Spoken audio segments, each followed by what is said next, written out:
Hi, everybody. Welcome to the 141st episode of Tuesday Funk, Chicago's favorite eclectic monthly reading series where good writing and good beer mix. My name is Andrew Huff, and this is my co-host, Eden Robbins. Thanks, Andrew.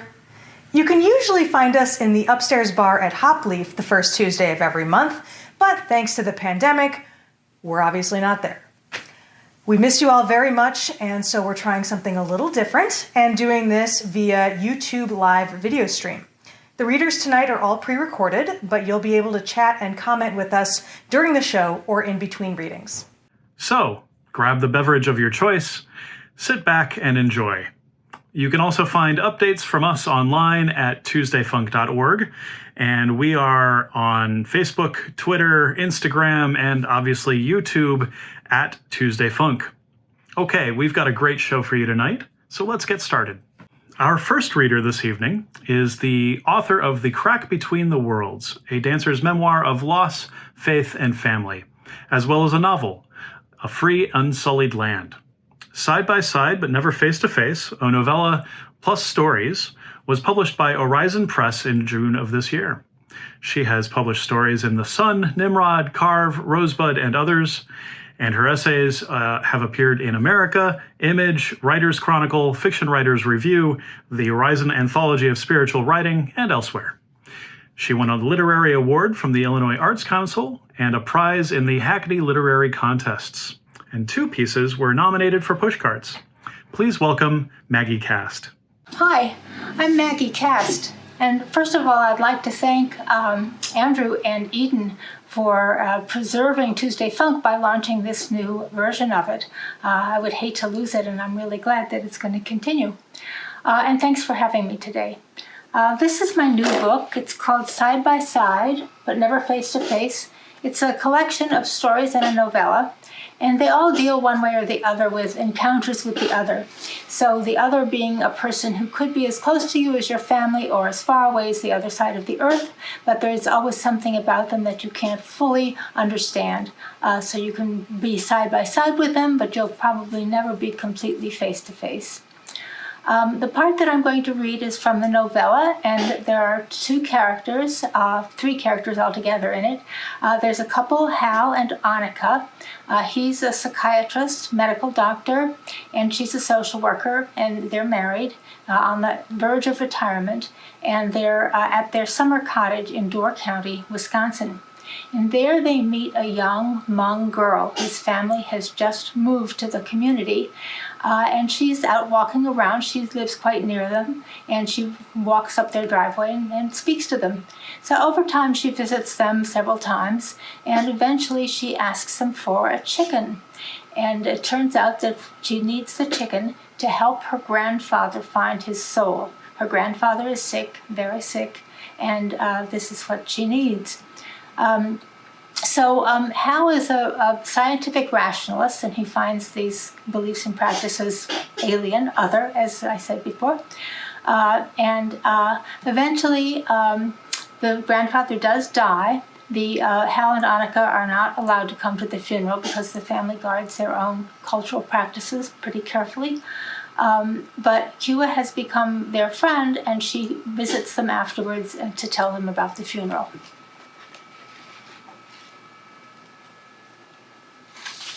A week after the funeral, Kua approaches the porch. Kua is the young Hmong girl.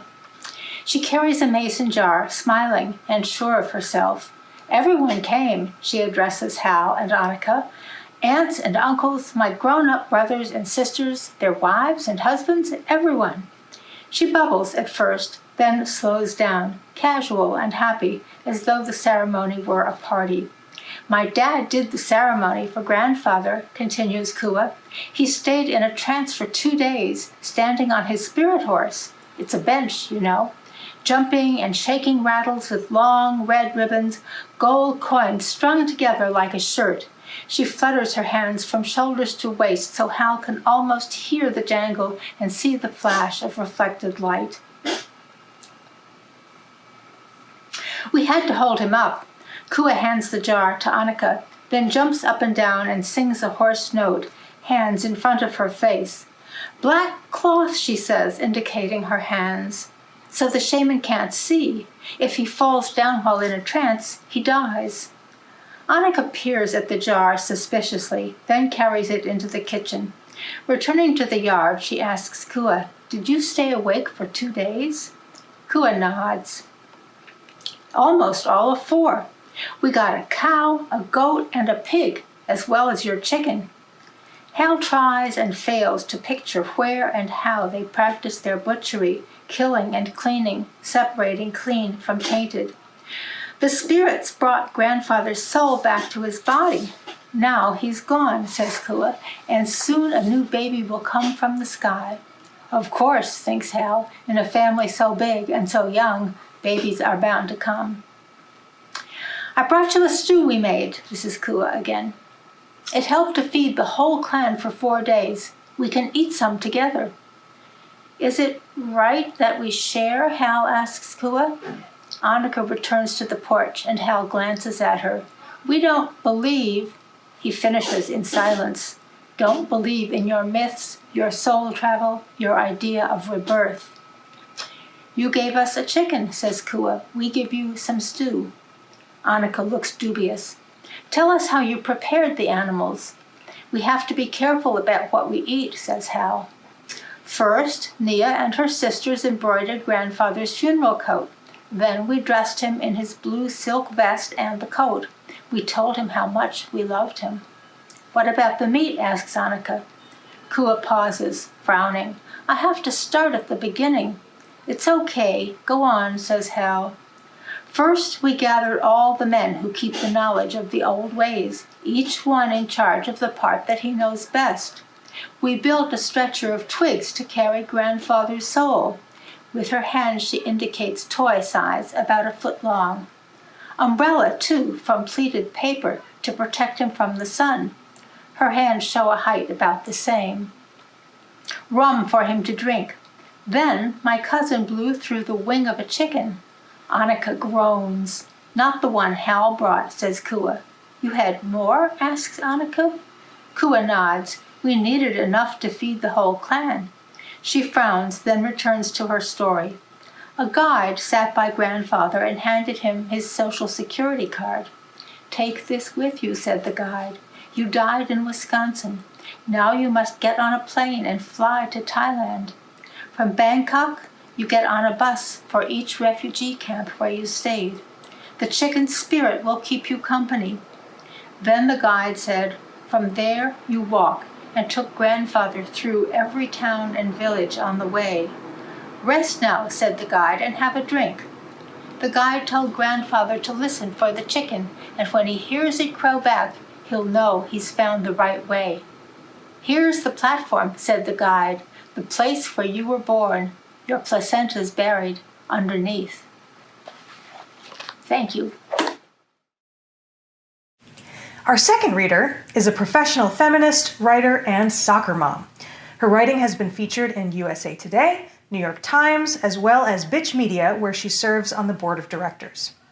Her pandemic project was to jump into the podcast pool with The Feminist Agenda, where she talks to other professional feminists about their work and how they stay organized.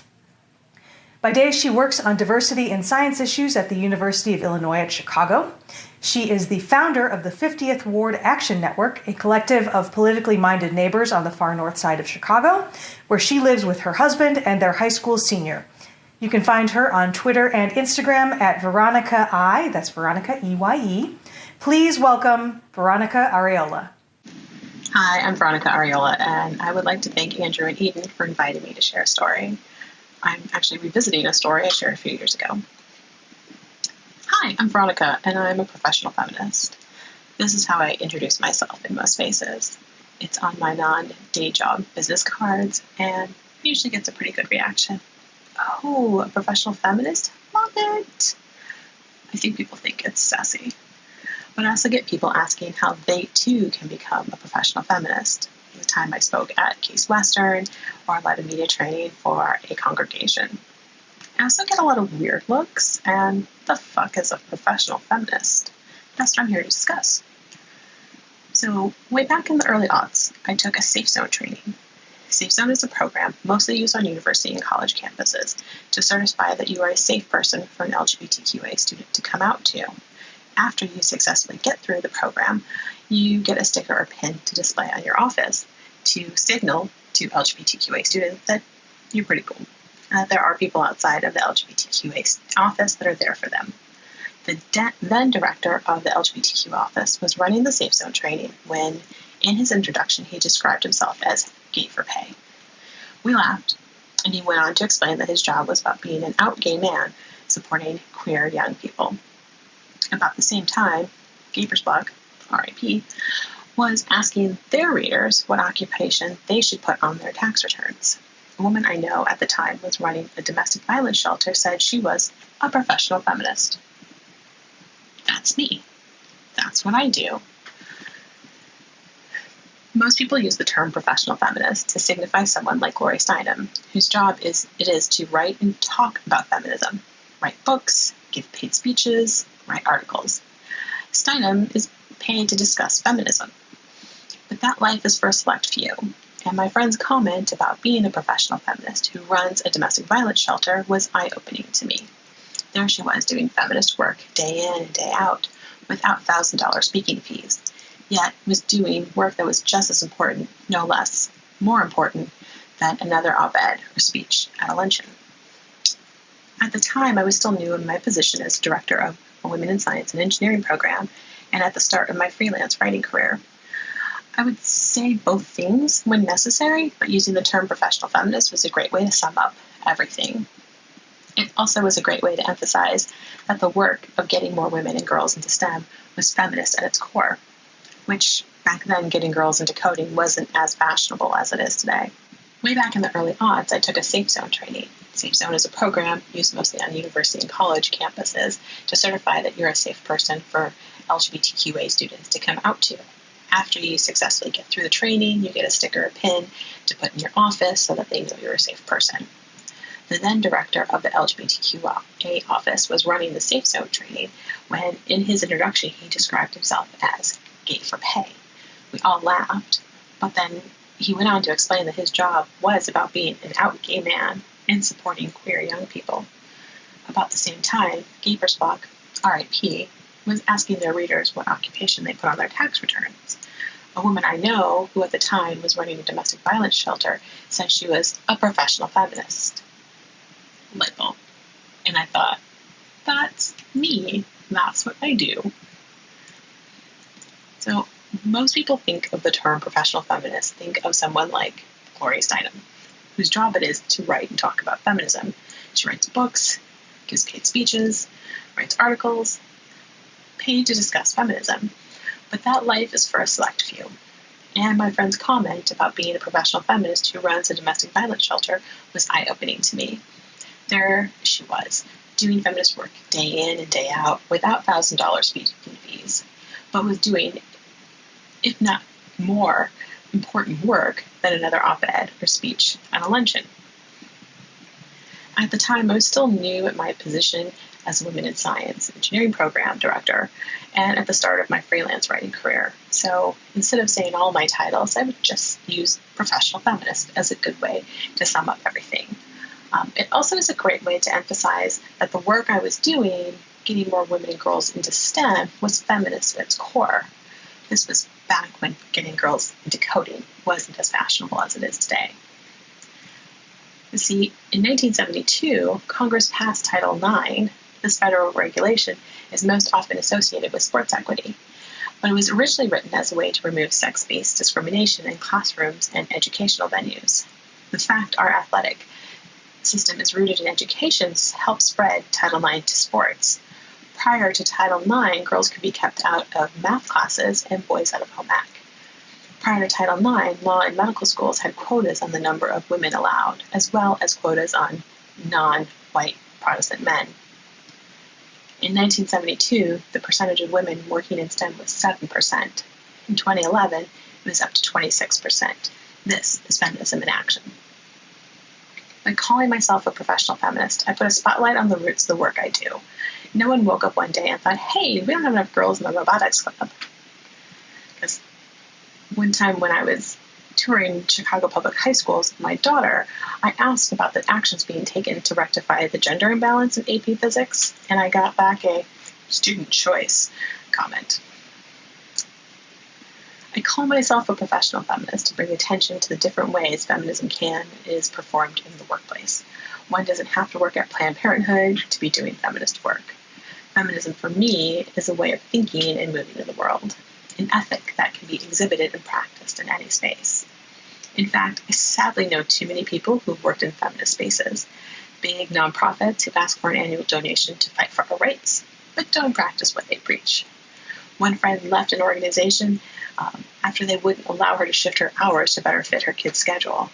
Another talked about retribution after leaning in to ask for a raise. In the last few months, we have seen in-depth reporting amplify the voices of people like my friends who have talked about racism and homophobia that is still all too prevalent in so-called feminist organizations. When the Washington Post came out with news of issues with the National Organization for Women, or NOW, my inbox was filled with friends who were checking in because they knew, they witnessed the racism I experienced during my time with them as a volunteer. I co-authored an academic paper a few years ago that calls into question the idea that we can transform the workplace with policies like flex time and paid family leave. We acknowledge these are important to workers juggle caregiving duties with employment, but we also acknowledge the overall structures can be sexist no matter how many feminist things we tape over. During the pandemic, we have seen how much our economy depends on low-wage and uncompensated care work to operate. We can't band-aid our way to feminist and humane workspaces. But there are a lot of obstacles in the way of creating and supporting a truly feminist workspace within capitalism. We are seeing the challenges today with the push to open places where low-wage workers are front and center in restaurants, how low-wage workers are expected to continue to work during the quarantine, like in grocery stores. But do we really need McDonald's to stay open during a pandemic? For decades, feminists have called for a better child care system, one where the state subsidizes the necessary child care needs, one that harkens back to what the U.S. did during World War II. Instead, conservative forces cried about family values and how if a woman wanted to work outside the home, well, she needed to figure that shit out herself. Being a professional feminist is a challenge. It requires practicing feminism with coworkers and members of your own staff. It means not relying on mass-produced HR regulations and finding ways to do better. It is scary, but necessary. It means trusting employees to do their best and holding them accountable when they don't. But it calls on a boss, supervisor, and coworker to recognize when gender plays into how one views a work situation. This is why I started a podcast to talk about these issues with other feminists who are in spaces that are not explicitly feminist, where we can be working to change the larger systems with more than policies that are too often backfire and create mommy tracks. Every job has a degree of discretion. Being a professional feminist means using your discretion with feminist ethics in mind, and sometimes it might even strengthen your team. Thanks. Our next reader is a writer, editor, blogger, and digital strategist, though she's not sure what that actually means these days. She has been published in the Chicago Sun-Times, Time Out Chicago, Bitch Media, Paste, and a bunch of other publications that no longer exist. She is the founder and publisher of the pop culture website The Learned Fangirl, and she's also the bass player in a band called Soul Heiress, though they haven't done anything in over a year. Please give a hand for Kedra Cheney. This is a story about the power of love and nurturing during hard times. It's also a story about hate and how hate is transformative, sometimes liberating. I know that in these divisive times, talking about hate doesn't feel constructive necessarily, but please bear with me. I think I've got something going here. Before I get into the hate part, though, let me take you back a bit to the nurturing part. Like a lot of people, I took up gardening as a hobby during this past spring under lockdown. It was honestly a hobby that I've been putting off for several years. I have plants, and I barely kept them alive in the past, but what I thought was the lack of a green thumb actually had more to do with lack of time. I travel a lot for my job, so the time that it takes to plant and water and nurture seedlings into healthy plants, I usually spent vegging out in front of the TV after a flight. While lockdown surely sucks, the upside of it is being grounded and stuck in my apartment gave me time to commit to gardening.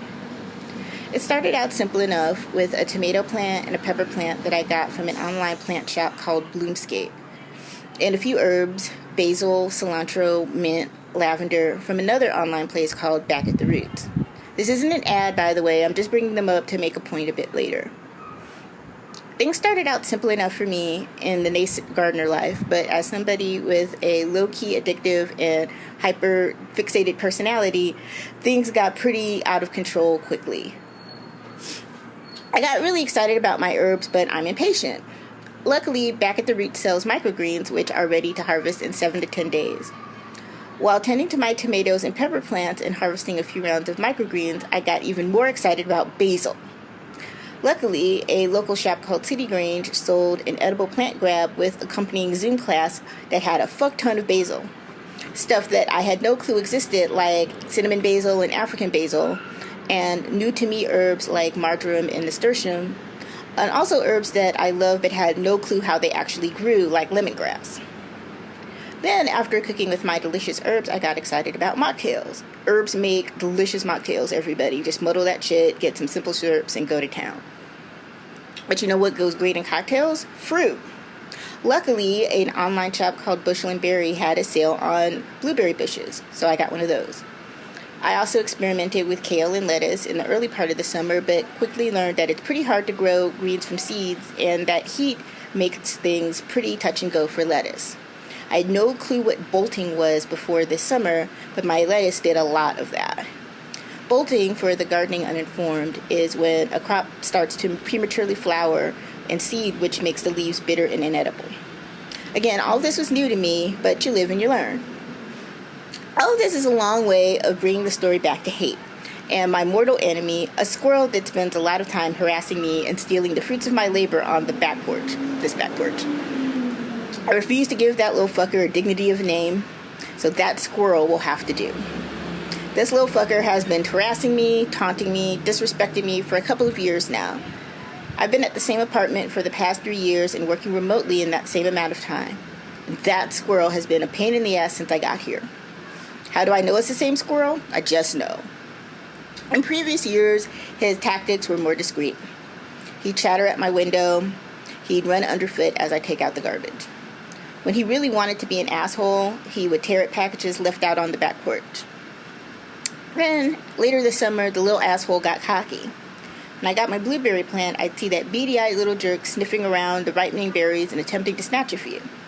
To make things worse, he was pretty fearless. Yelling at him, spraying water at him, throwing things at him did very little to faze him. He'd just stare at me as if I was inconveniencing his day. And it only got worse with him creeping around my pepper and tomato plants, sometimes right in full view. I often work on my back porch, and one morning I saw that squirrel creeping down the stairs to come at my blueberries in the side of my screen, and it took everything for me to throw my laptop at him. It all came to a head with my tomato plant. The plant that I had been nurturing since April was finally starting to bear fruit in the heat of summer. I watched and watered, and I finally had a few tomatoes ready to ripen. There was one particular tomato that I watched with interest as I watched it grow plump and red. It was so exciting to see I was so excited to enjoy my delicious harvest, especially as a first-time patio gardener. I planned to eat it for lunch, sliced with some mozzarella and basil from my garden. Something told me the night before I planned to eat it to just go ahead and take it in to ripen. The squirrel had not been around lately, and they don't like tomatoes anyway, right? So I went to sleep with the goal of picking my prized tomato the next morning. But alas, like Mr. McGregor in the Peter Rabbit books, I was thwarted. I woke up the next day to do my morning watering and found my prized tomato missing. That squirrel stole my tomato. And to add insult to injury, the little jerk took 2 bites out of it, at best, and abandoned it on the top of one of the deck beams, prominently displayed as if to taunt me, like Ed Stark's head on a pike in Game of Thrones. I was pissed the entire weekend, and clearly, seeing as though I wrote an entire essay about it, I can't let it go. I quickly learned as a newbie gardener that this kind of brazen squirrel theft is par for the course when it comes to gardening. A friend on Instagram welcomed me into the ranks of true gardener after I announced my beef with the backyard squirrel. But I'll admit a lot of the drama of this moment was more about having the comfort of something low stakes to obsess over. Even as I luxuriate over my petty backyard rodent battle, I know that all of this is my own response to the trauma of the moment. My gardening fixation came at a time where I have virtually watched friends grieve their loved ones, watch helpless as friends fall ill, recover, and some not recover. Of seeing my family virtually and not being able to hug or comfort them. I tended and cooed over my plans while reconciling what it means to live in a failed state during a global pandemic, doing the best I can while trying to comfort and be of help, while living through the trauma of surviving an administration with no plans for its citizens but to fend for ourselves at worst, to fend for ourselves at best, but to die at worst. The backyard squirrel is honestly an amusing distraction while struggling with my own grief and anger about the police killings of George Floyd, Breonna Taylor, Tony McDade, and countless other Black Americans in cities across the country. Feeling the pain and helplessness of living through a pandemic that has disproportionately stolen Black lives and caused disproportionate unemployment and economic catastrophe for Black people and other people of color. Feeling helpless and small against those fears, having an enemy that I could fight, or at the very least yell at, has been the kind of mundane conflict that I need. Hating him, shouting at him, spraying things at him makes me feel normal, makes me feel safe, makes me feel sane. Even though I'm not. These times aren't normal or safe, and I definitely don't feel sane. But to be honest, I feel guilty that I have the relative privilege to be so invested in something as unremarkable as my back porch garden. I have the security of a full-time job where I work from home. My loved ones are safe, even if I can only see some of them at a distance.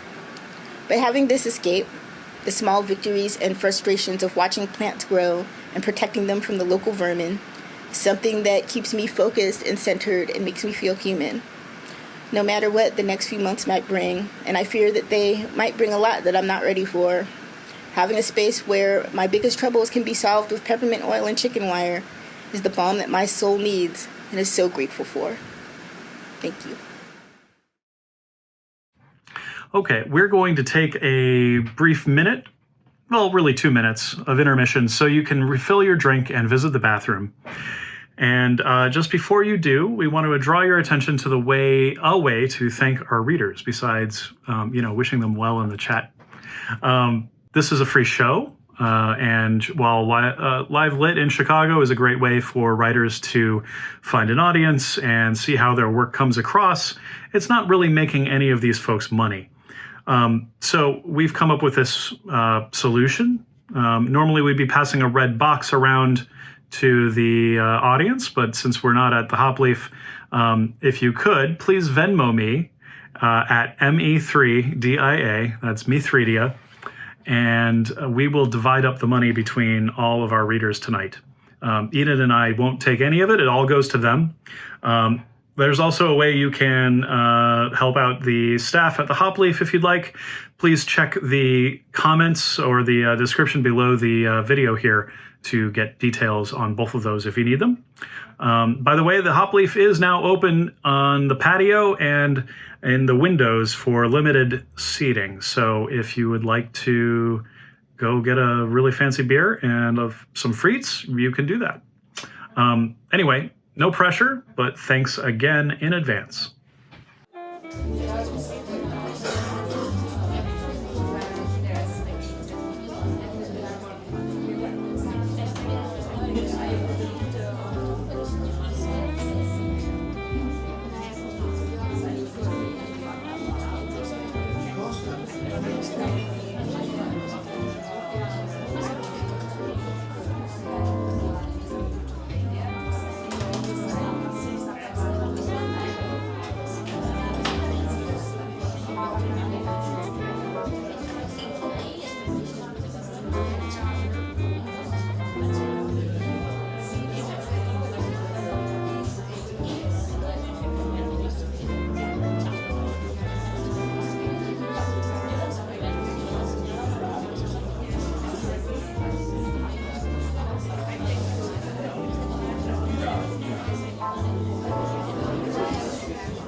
Thanks to Hopleaf and our bartender Leah, and thank you, lovely audience members.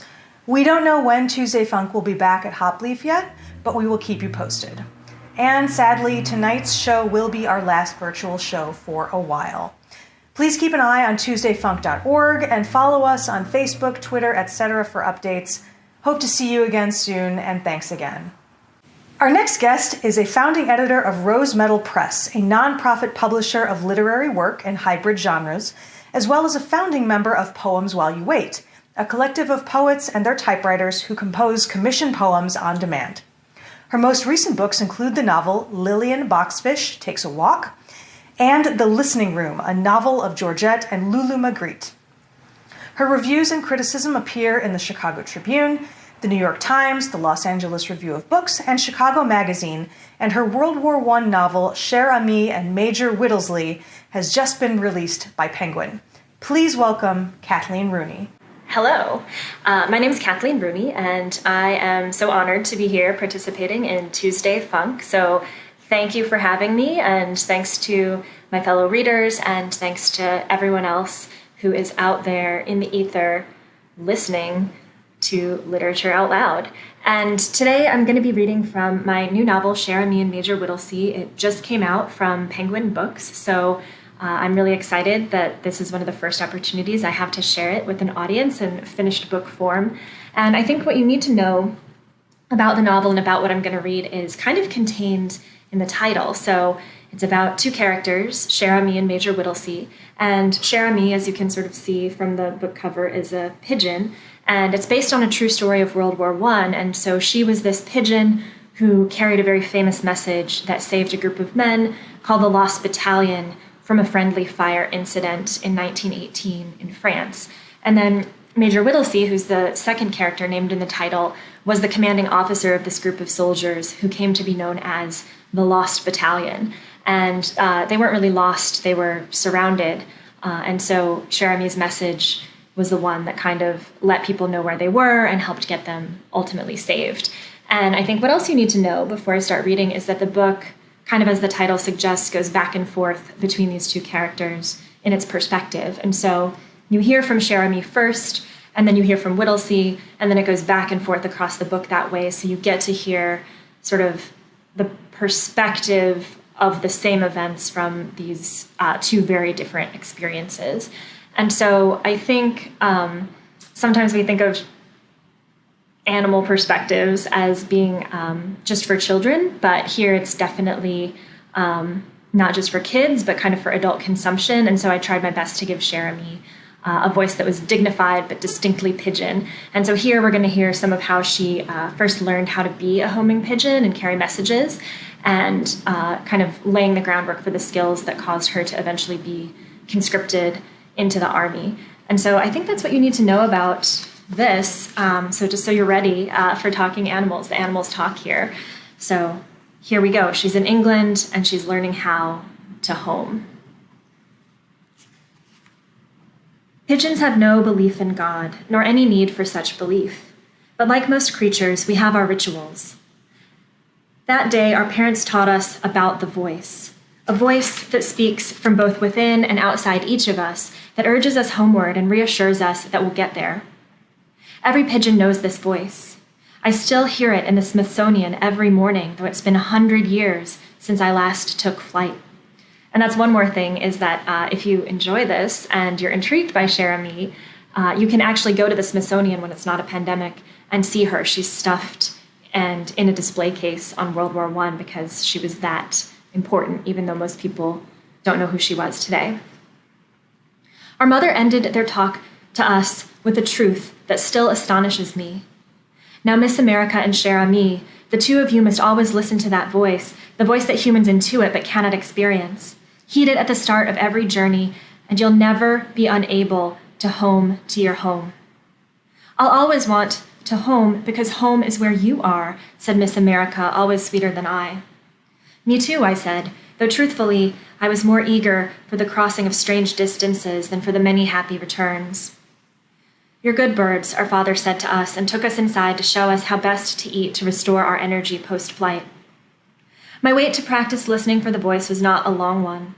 John came the next day, and the next, and the next, always at the same time, carrying us off in a basket and liberating us from various points a mile from Wright Farm. Then he began strapping our basket onto a bicycle to take us farther, 5 miles, he said. Then he borrowed the Wrights' motor car, and we flew 10. With each toss from John's hand, I would hear a voice behind my beak resonate with increasing clarity. Cher ami, it said. It knew my name. Home to Wright Farm, and home I went. The day that John first liberated us at 20 miles, he came in early, the morning sun shining through the door of the dovecote, illuminating the feathers and dust motes, making the air sparkle.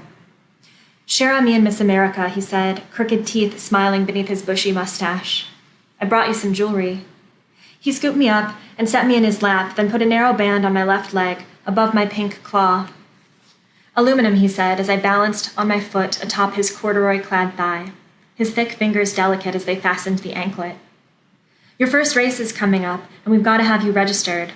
National Union Racing Pigeon number 615, it says, but don't worry, you'll always be Cher ami to me. I flapped uneasily when he released me, testing the new weight on my leg. The band felt strange and cumbersome at first, but then, soon, like nothing at all. Like a part of me, which it might as well have been. Although I didn't yet fully understand what it meant, I knew that I had crossed another threshold, had become more completely myself. John did the same for Miss America, who held her foot out and admired the accessory before John popped us into our wicker basket and put us in the motor car on the seat while he cranked the engine and drove us out. Tossed, I spiraled, the band encircling my left ankle a badge rather than a burden, an indication of the seriousness of my purpose. I caught the breeze and made it back to our roost at a mile a minute, faster than John could have traveled in the car. Miss America struggled, showing up late, taking 3 times as long. The bracelet puts too much pressure on, she said, cleaning herself in the bathing water. It wasn't long before John gave up on racing her and committed her to being a show bird, which suited her fine. She won many prizes. If my parents were disappointed, they didn't say so, but I could feel the pleasure that they took in my speed. Early the next spring, the start of the second year, 1917, John sent me along with 9 other birds, including Fast Time, to what would be my first race. 500 miles, and with a 500-pound prize. John put almost every penny he won back into us, his hobby. I wanted to win for him, for the loft, and for myself. We all fit into a single large shipping basket. A bit crowded, but John gave us ample food and water and drove us to the rail station at Shipping Norton. When John bade us farewell with final encouraging words and left us in the care of a porter, I flapped in alarm, but Fast Time calmed me with faint exasperation. Easy, Cher ami, she said. We'll see John again soon enough, won't we? But who will toss us from the basket? I asked. What a silly question, she said. Does it matter? Out is out. As we sat on the platform waiting to be loaded onto the train, we took note of garish images lining the walls. They were propaganda posters, many depicting Germans as savage beasts, raping and pillaging, shelling and killing. Destroy this mad brute, one read across its top, and below a German soldier in the form of a gorilla clutching Europe, personified as a lady, limp and partially clothed, in his hairy left arm, civilization in ruins on the horizon behind him. Pigeons are capable of neither hatred nor patriotism, but there on the platform I began to see that humans had difficulty understanding the war without animal metaphors. The fighting is raging like a tiger, someone on the platform said. None seemed to understand that the war had come from them. So I'll stop there. And if you want to know if Cher ami wins that race and also what happens to her during the war and to Charles Whittlesey and how it all turns out and how she ends up in the Smithsonian, you can purchase a copy of the book wherever you enjoy purchasing books. I believe that in the link below, we'll have the link to Women and Children First, which of course is just a little bit across the street from the Hop Leaf where this event normally takes place when we can do it in person. But thank you again so much, again, to the organizers, to my fellow readers, to you, the listeners. I really appreciate you giving me your time and attention, and thank you so much. Our final guest this evening enjoys reading, writing, and doing fun stuff with her friends. She's jazzed about her work with Harvard, the Cambridge Historical Society, and the Boston Book Festival, as well as the National Organization for Women's Legislative Task Force. When she's not chronicling life's lessons, she's petting dogs and trying to get birds to come home with her. Please welcome Rayshana Gray. Hey, Tuesday Funk crowd. It's me, Rayshana. I was ecstatic when I was invited to read a little something for you all. And I'll admit, I lost it a little bit trying to figure out what I wanted to share with you. But this piece that was published last year by Southside Weekly for their Best of the Southside 2019 edition, they were kind enough to include a piece that I wrote, which served as the introduction for the Best of Roseland and Pullman 2019. So yeah, here's a little bit of a history lesson, a walk down our collective memory lane. Roseland has had many names. The Potawatomi called the land something reminiscent of the wild onion, a knowing nod to the willful landscape stewarded by the Council of Three Fires, an alliance of Potawatomi, Ottawa, and Chippewa tribes. Indian Removal Act and 1821 and 1833 Treaties of Chicago ceded over 15 million acres of land to the government, laying the foundation for their forced removal. At the concluding ceremony for the 1833 treaty, 800 native folks gathered for the last recorded war dance in the Chicagoland area. The treaty required that they evacuate the land and move west of the Mississippi River. Meanwhile, after an arduous journey across the Atlantic in 1849, 3 Dutch siblings and their families called the land the High Prairie, a fitting moniker for the higher, dry ground that they inhabited, as opposed to the Low Prairie, now known as South Holland. Eventually, while mourning the 17 loved ones, including 13 children, they lost to cholera during the 42-day voyage, the Dutch settlers would come to call the land Hope. Its flowers enraptured James H. Bowen, the president of the Calumet and Chicago Canal and Dock Company, who would propose dubbing the area Roseland in 1873. In 1880, Bowen helped contribute to the area's economic mobility and labor history by overseeing the sale of more than 4,000 acres on Roseland's eastern edge to the Pullman Land Association for the town and Pullman Car Works. Roughly a decade later, Roseland officially became part of Chicago as the city prepared to regale the masses at the World's Columbian Exposition in 1893. It would include the neighborhoods of Fernwood, Lilydale, and Princeton Park.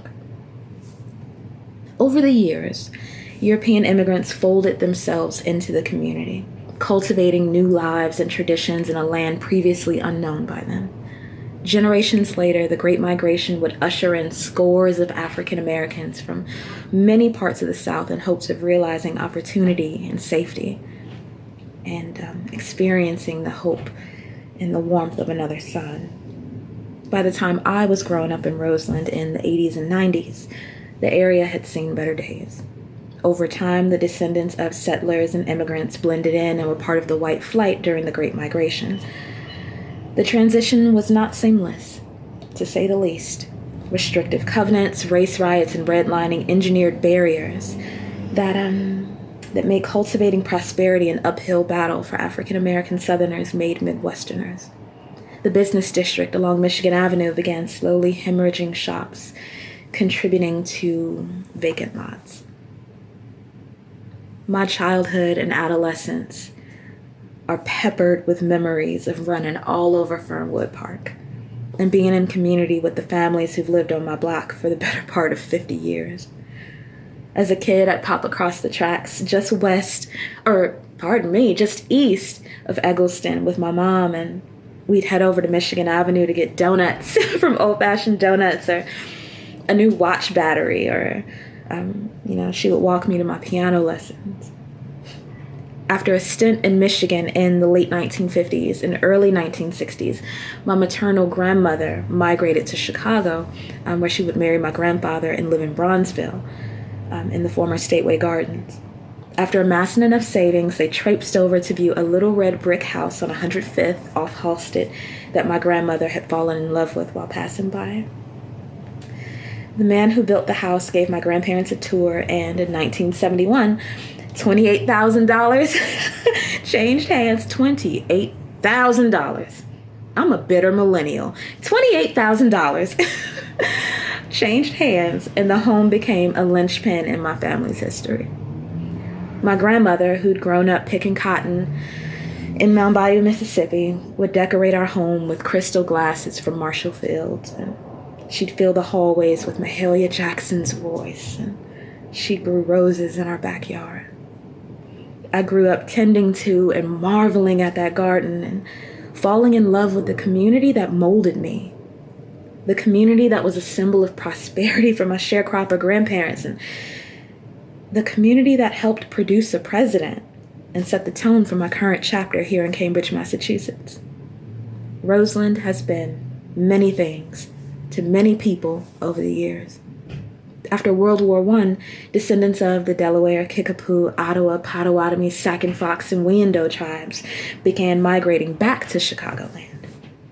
And now, the third largest Native population in the country, with representation of more than 100 tribal nations. In 1999, a century and a half after the Dutch settlers' journey, 500 descendants of Gerrit, Jannetje, Geertje, Jacob, Hark, and Altra gathered in Lansing, Illinois, to commemorate their family's time in the land that would become Chicago. And today, more than 40,000 Black Roselanders, my family included, calls the neighborhood home. Yeah. History can be a powerful thing. And that is Tuesday Funk for September. Thanks again to all our readers, Maggie Cast, Veronica Ariola, Kedra Cheney, Kathleen Rooney, and Rayshana Gray. Thanks also to all of you for joining us, and especially thanks to you if you can donate a little bit of money to help take care of our readers tonight. Again, take a look at the links in the comments. Have a great night, be safe, and we hope to see you very soon.